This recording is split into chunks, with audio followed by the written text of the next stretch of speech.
and welcome to 1CW Question. I'm your host, Vince VE6LK. Today with me is my really special guest, Philip Springer, Delta Kilo 6 Sierra Papa. Philip licensed in 2011, and he's already lived a lifetime of de-expedition experiences. I could live vicariously through his QRZ bio, which I've linked below. He's got a small YouTube channel.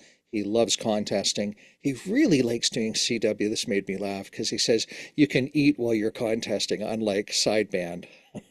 And he teaches CW classes at your local club, at his local club. Philip, I'm delighted you're here. Thank you so much for being part of the project. What's your one best tip to help somebody learn CW? Thanks for having me today, Vince. So my best CW advice would be find a mentor in your local club, like I am, to teach you the basics, basically. Further, start with a straight key rather than a pedal, just to get the rhythm of the code. I mean, the spacing between the dits and the das.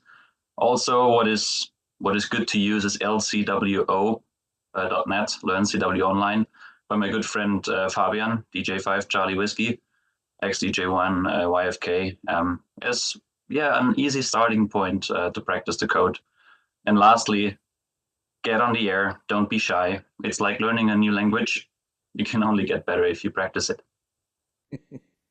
These are great points. Philip, thank you so much for being part of this project. 73. Thanks. Have a good one.